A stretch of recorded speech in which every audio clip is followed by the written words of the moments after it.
한 사람의 힘을 믿으라. 한 사람의 힘을 믿으라 라는 제목으로 하나님 말씀 전하겠습니다.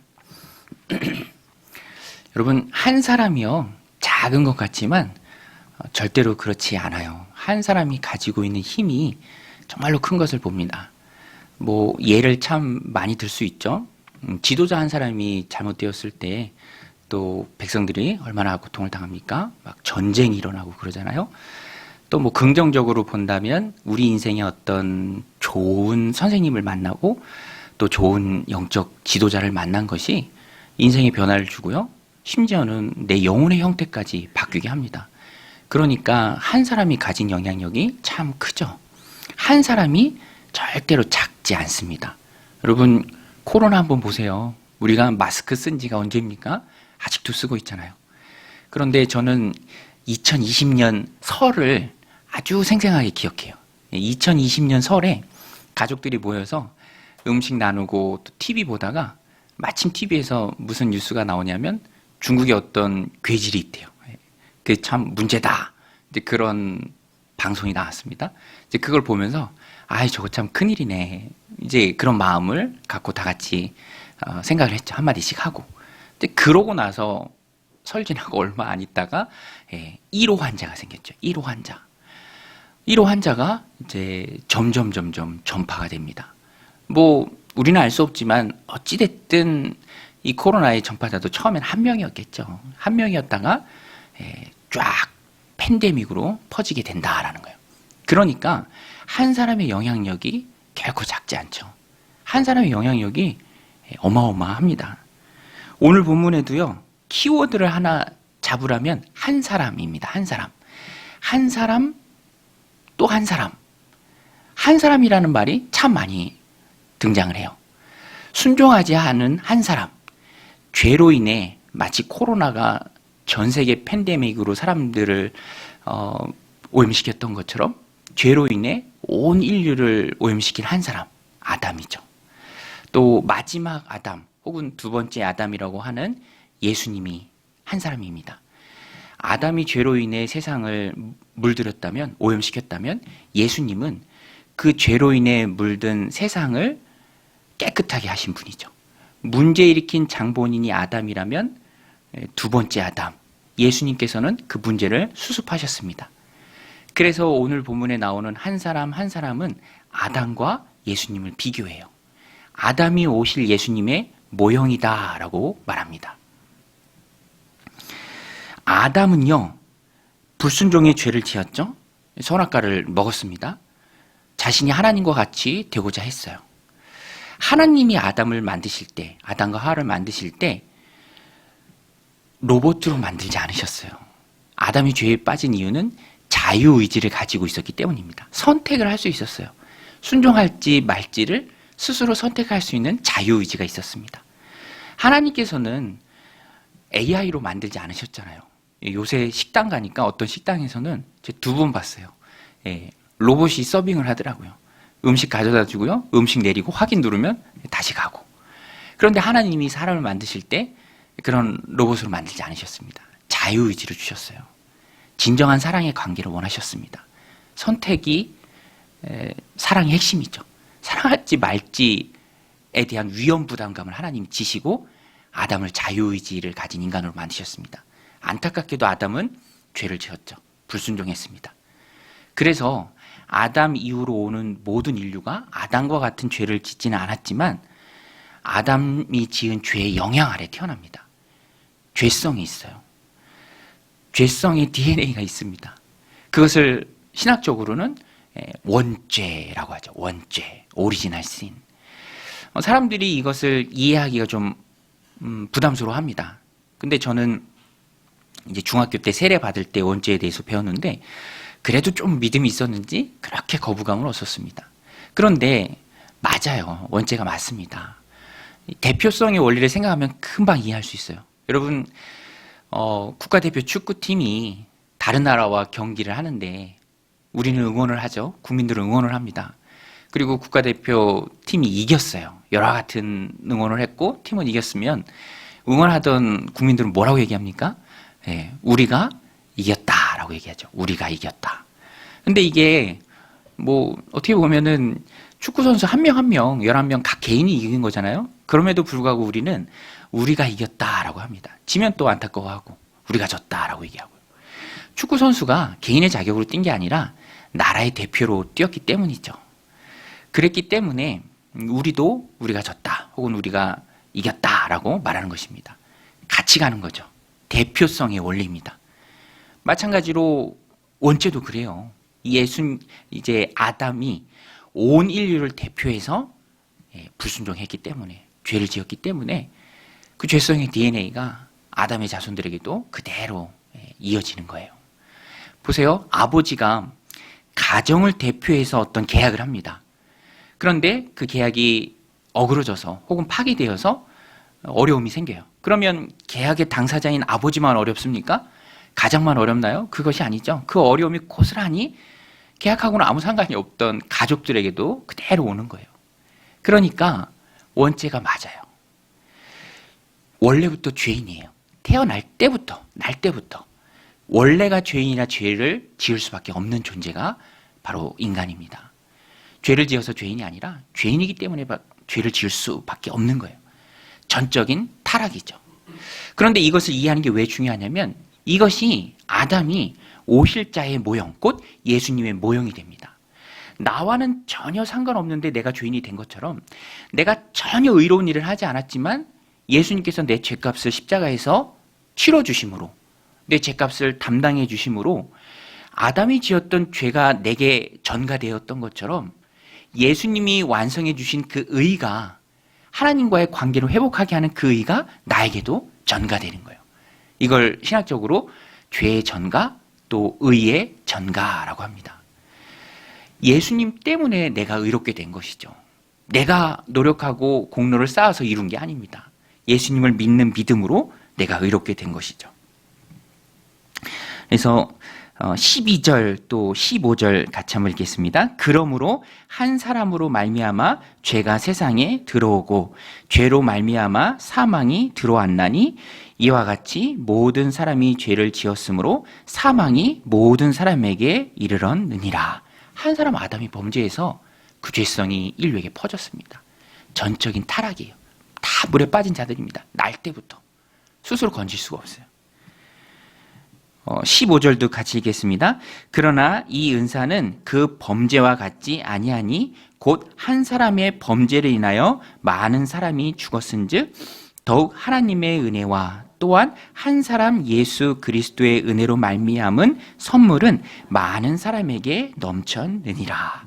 여러분 이해가 가시죠? 여기 나오는 선물은 죄 용서의 선물입니다. 은혜의 선물이고요. 구원이고 천국의 소망입니다. 그것을 예수님이 우리에게 주셨죠. 예수님이 이루어 놓으신 그 십자가의 의가, 제물이 되셔서 하나님과의 관계를 회복해 놓으신 예수님의 그 의가 나에게 전가된 거예요. 나에게 전가된 것입니다. 그래서 우리도 의로운 하나님의 자녀가 된 것이죠. 의의 전가까지 우리가 가야 합니다. 선물이 죄 용서죠. 죄는 빛과 같습니다. 계속 쫓아다녀요. 끊어내지 않으면 쫓아다닙니다. 안타까운 기사 오늘 아침에도 봤는데 어떤 새 모녀, 근데 그 죽음 이후에도 압류 통지서가 계속 오는 거죠. 죄라는 것은 끈질기게 우리를 쫓아다닙니다. 마치 탕감받지 못한 빛과 같아요. 이것은 내가 끊을 수 없고요. 예수님이 끊어주셔야 합니다. 예수님만이 끊으실 수 있죠. 그래서 오늘 본문은 한 사람 예수님께 집중하도록 우리에게 말씀합니다. 이게 오늘 본문의 전체적인 내용이고요. 길지 않게 아주 단순 명료합니다. 아담이 죄를 지었고 아담 이후에 태어난 우리는 모두가 죄인이고 아담이 대표해서 죄를 지었기 때문에, 그러나 예수님이 이루어 놓으신 그 의 때문에 우리가 예수님을 믿고 의로워진다. 그것이 구원이요 주님의 선물이다. 오늘 이 말씀을 우리들 삶 가운데 적용할 때 이 두 가지로 적용했으면 좋겠습니다. 첫 번째는 한 사람이 중요하죠. 예수님 한 사람이 구원을 이루셨습니다. 그리고 예수님 한 사람만, 예수님만 이루실 수 있는 구원이죠. 그래서 우리는 확실한 구원을 주신 예수님 한 사람만 붙들어야 된다. 우리 아침에 한번 따라해보겠습니다. 예수님만 붙들자. 여러분, 예수님만 붙드는 은혜가 있으시길 바랍니다. 줄을 서려면 확실히 서야 한다. 어떤 전에 많은 종교를 섬겼던 분이 그런 고백을 하는 걸 들었어요. 줄을 서려면 확실히 서자. 예수님께 줄 섰다. 이런 고백을 했습니다. 오늘 우리도 마찬가지입니다. 예수님만이 죄를 끊어내실 수 있어요. 예수님의 의가 그것만이 나를 살립니다. 예수님만이 구원의 유일한 길이죠. 21절인데요. 우리 같이 한번 읽겠습니다. 이는 죄가 사망 안에서 왕노릇한 것 같이 은혜도 또한 의로 말미암아 왕노릇하여 우리 주 예수 그리스도로 말미암아 영생에 이르게 하려 함이라. 전에는 죄가 왕노릇했지만, 우리는 죄에 놓였지만 예수님의 의로 끊어졌죠. 이제는 예수님의 은혜가 우리 안에서 왕노릇하고요. 우리가 예수님 안에 있을 때 예수님으로 말미암아 영생에 이르게 됩니다. 성경에서 영생은 천국을 의미해요. 구원을 의미합니다. 예수님만 구원의 유일한 길이죠. 요한복음 14장 6절입니다. 예수께서 이르시되 내가 곧 길이요 진리요 생명이니 나로 말미암지 않고는 아버지께로 올 자가 없느니라. 예수님만이 길, 진리, 생명이죠. 너무너무 단순하고 우리가 많이 들었던 주제이지만 그래서 더 우리가 꼭 붙들어야 할, 놓치지 말아야 할 주제입니다. 예수님만이 유일한 생명의 길이죠.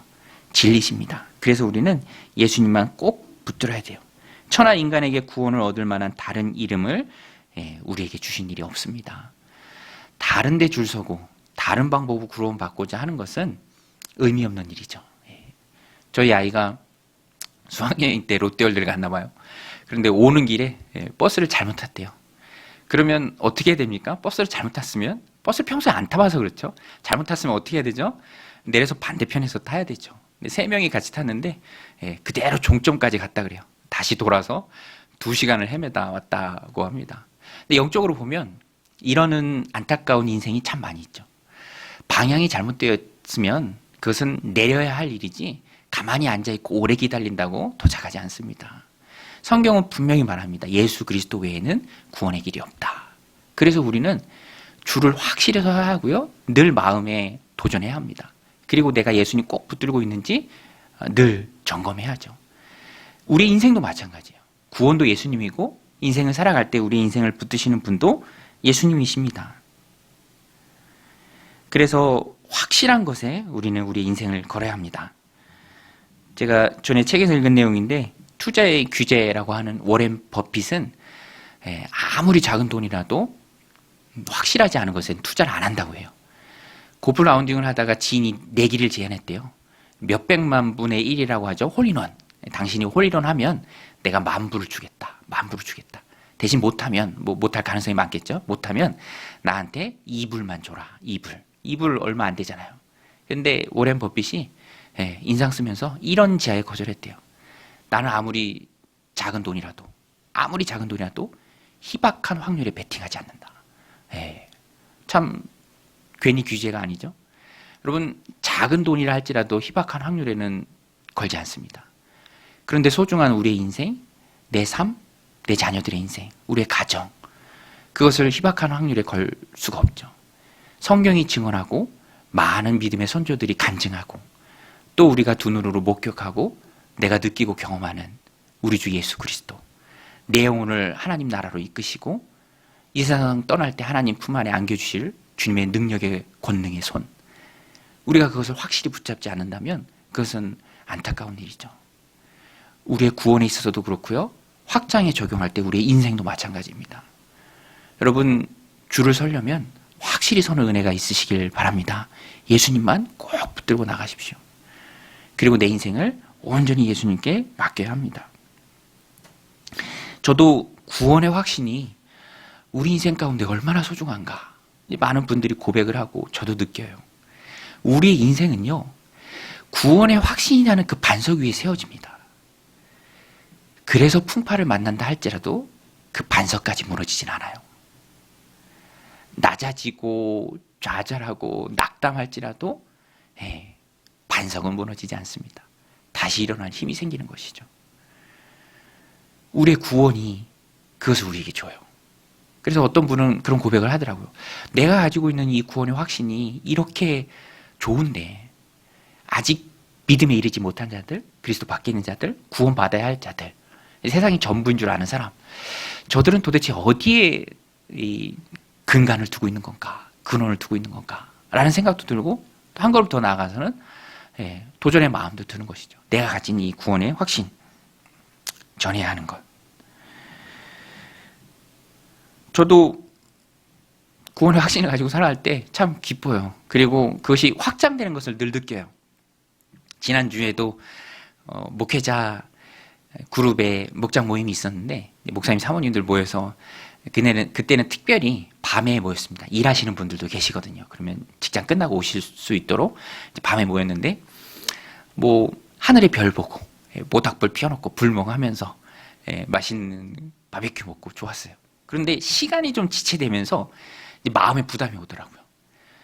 저분들은 새벽 예배 안 하시나? 왜 빨리 끝날 생각을 안 하시지? 그런 마음에 좀 부담이 오더라고요.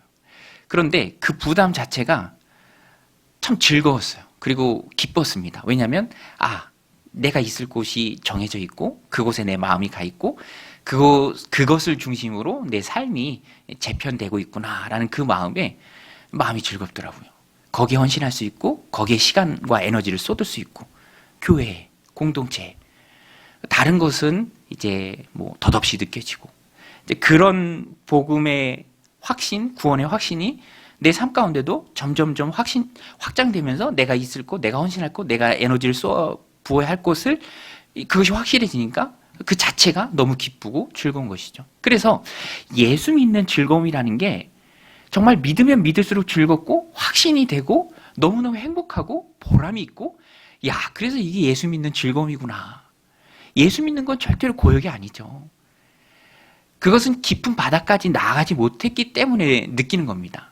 확실히 정하지 않았기 때문에, 여기 한 발 저기 한 발 뒀기 때문에 거기서 오는 긴장감과 갈등 속에서 늘 고민이 되고 힘들게 느껴지는 거예요. 그런데 마음을 일단 확실히 정하면, 구원의 확신을 가지면, 그리고 그 구원의 확신이 내 인생에, 내 신앙에, 내 믿음에 전반적으로 확장되면 더없이 즐겁고 행복한 거죠. 기도가 행복하고, 아침이 즐겁고, 성도들 섬기는 게 즐겁고, 설거지가 즐겁고, 얼마나 행복합니까? 그래서 우리는요, 끊임없이 앞을 향해서 나아가야 돼요. 천국 가기 직전까지 천국 사람이 되고 천국 가는 것이죠. 절대로 예수님 옆에 이 마지막에 구원받은 한편 강도와 같은 삶은 부러워할 삶이 아니에요. 그거는 진짜 정말 흔히 얘기하잖아요. 뭐 그게 있는지 모르겠는데 아무튼 부끄러운 구원이다. 뭐 그것도 참 감사하겠죠. 그러나 정말 깊은 곳까지, 그리스도의 장성한 분량까지 자라가는 것. 그런데 그 시작이 구원의 확신이에요. 그리고 내 마음을 확정하는 겁니다. 확정된 내 마음이에요. 결단된 내 마음. 거기서서 기쁨이 오는 것이죠. 그래서 제가 좋아하는 구절 중에 감추인 보화라는 그 구절을 참 좋아해요. 천국은 감추인 보화다. 몰라요. 그게 감춰있기 때문에 본 사람만 알아요. 그것을 본 사람은 어떻게 합니까? 그것에 매료되죠. 매력을 합니다. 그것이 가장 큰 기쁨이라는 걸 알아요. 그래서 어떻게 하죠? 자기가 가지고 있는 걸 다 팔아요. 그리고 그 보화가 감춰져 있는 밭을 삽니다. 사람들은 흉봐요. 아니 그 밭에 뭐가 있다고 그 쓸모없는 밭을 전 재산을 팔아서 사냐. 그런데 그 가치는 본 사람은 알죠. 그게 바로 믿음 생활이고 천국 생활입니다. 그리고 마태복음 13장 44절인데 같이 한번 읽겠습니다. 천국은 마치 밭에 감추인 보화와 같으니 사람이 이를 발견한 후 숨겨두고 기뻐하며 돌아가서 자기의 소유를 다 팔아 그 밭을 사느니라. 기쁜 거예요. 사람들은 몰라요. 이 기쁨을. 주님과 함께 누리는 이 기쁨을 몰라요. 노래하는 아이들이라는 노아라는 아이들 노래 부르는 그룹이 있는데요. 거기서 이 구절을 바탕으로 재미있는 노래를 만들었어요. 제가 아이들 사역할 때 들으면서 눈물이 나더라고요. 그 제목에 보면은 집 팔고 땅 팔고 그 다음에 워드플레이죠. 냉장고 팔아. 그 밭을 샀다네. 냉장고까지 다 팔아서 그 밭을 사야 하는. 뭐 냉장고가 문제입니까? 냉장고 안에 음식이 문제예요? 그 밭에 보화가 있는데.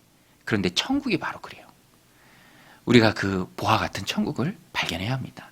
그리고 그 시작은 예수님만 꼭 붙드는 거예요.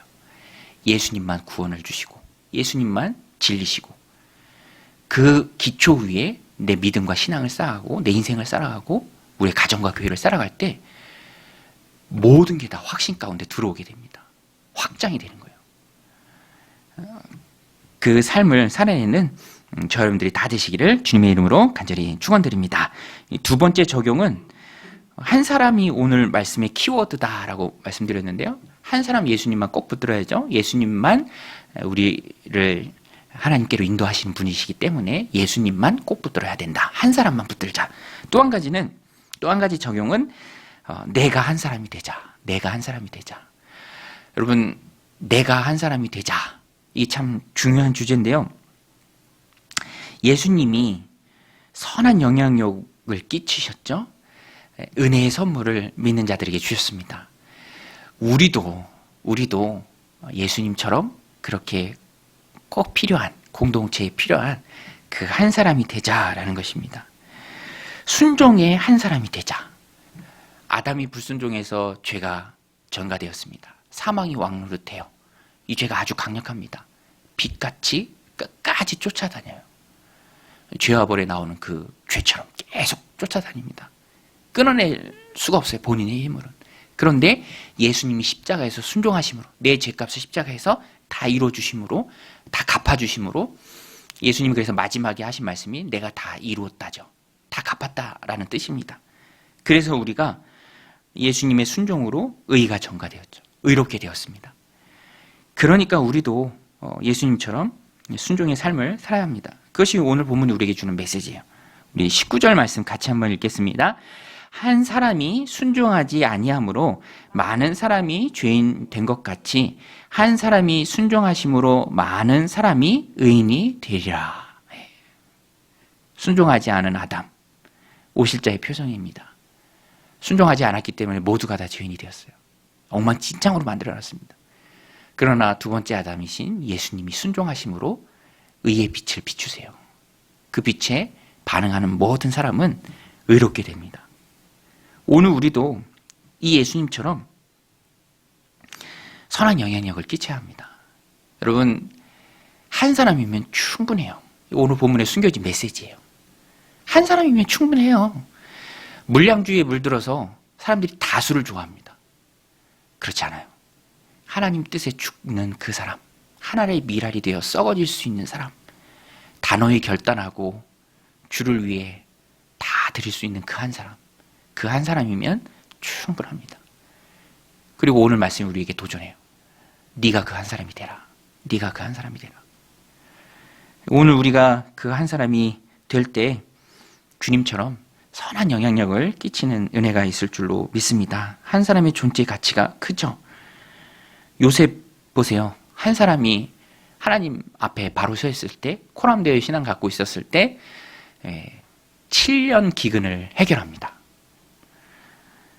다윗은 적은 소년이었지만 다윗 한 사람이 골리앗 앞에 용감히 나가서 싸웠을 때 이스라엘 군대의 생명을 구하죠. 엘리야 한 사람이 850대 1로 바알과 아세라 선지자들을 맞섭니다. 싸우죠. 그리고 다 죽여버립니다. 한 사람이. 하나님께 붙들린 한 사람이죠. 다니엘 한 사람이 바벨론이라는 곳에서도 하나님께 뜻을 세우고 그 뜻 붙잡고 살았을 때 다니엘 때문에 많은 유대 민족들이 평안한 삶을 누립니다. 나라가 바뀌어도 다니엘은 계속 이어지죠. 에스더가 죽으면 죽으리다라는 믿음으로 나갔을 때 페르시아에 살던 유대 민족 전체가 생명을 구원받습니다. 한 사람이에요. 한 사람. 하나님의 뜻에 붙들려 있는 한 사람. 한 사람이 바로 서면 공동체가 살아난다. 하나님 미랄이 죽어야 많은 열매를 맺습니다. 우리 요한복음 12장 24절 같이 한번 읽겠습니다. 내가 진실로 진실로 너에게 이르노니 한 알의 밀이 땅에 떨어져 죽지 아니하면 한 알 그대로 있고 죽으면 많은 열매를 맺느니라.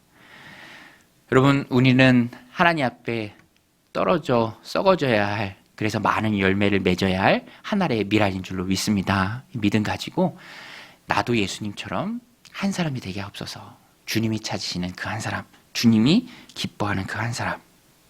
이사야 선지자가 하나님 말씀하실 때 그 음성을 들었죠. 누가 우리를 위해 갈고, 누가 우리를 위해 갈고. 선지자가 그 음성을 듣고 가만히 있지 않았습니다. 손 들고 주님 내가 여기 있사오니 나를 보내소서. 이사야 6장 8절이죠. 내가 또 주의 목소리를 들으니 주께서 이르시되 내가 누구를 보내며 누가 우리를 위하여 갈고. 그때 내가 이르되 내가 여기 있나이다 나를 보내소서 하였더니. 하나님 음성을 들을 때 복잡하게 생각하지 않고, 생각이 많으면 헌신의 기회를 놓칩니다. 생각이 많으면 여기저기 다 기웃기웃하다가 정작 중요한 것을 놓쳐버려요. 주님의 음성이 분명하다면 손 들고 주님 내가 여기 있습니다. 나를 써주옵소서라고 나오는 믿음이 하나님 앞에 귀한 믿음입니다. 영어에 퍼스트 펭귄이라는 말이 있어요. 퍼스트 펭귄. 남극의 펭귄이 먹이가 풍부한 바다까지, 그 코앞까지 짧은 다리로 우르르 몰려갑니다. 그런 그림 보신 적 있죠? 우르르. 그런데 금방 안 들어가요. 왜냐하면 바다에는 먹이도 풍부하지만 천적도 있어요. 바다 표범 같은 거, 그죠? 북극곰 같은 거 잡히면 죽죠. 먹이가 됩니다. 그러니까 안절부절 못하고 다 그 앞에서 눈치만 보는 거예요. 근데 퍼스트 펭귄이 있어요. 제일 먼저 용감히 뛰어드는 한 마리의 펭귄. 그 한 마리 뛰어들면 다른 펭귄들도 다 같이 뛰어드는 거죠. 오늘 우리가 이 말씀 도전으로 삼고 영적인 퍼스트 펭귄이 되어야 합니다. 하나님의 미랄로 썩어져야 합니다. 주님 내가 여기 있사오니 나를 보내소서. 하나님 음성이 분명하다면, 주님 주시는 마음이 있다면 순종하는 거죠. 순종하는 한 사람을 통해 하나님이 공동체를 세워가십니다. 다수가 아니에요. 말 안 듣고 고집 부리는 다수가 아닙니다. 이스라엘 백성 보세요. 60만 5,550명입니까? 그 중에 몇 사람만 하나님 뜻 붙들고 나아갔습니다. 그때 공동체가 세워지는 것이죠. 오늘 우리도 주님이 찾으시는 그 한 사람이 되는 은혜가 여러분들 삶 가운데 넘치시기를 주님의 이름으로 간절히 축원드립니다.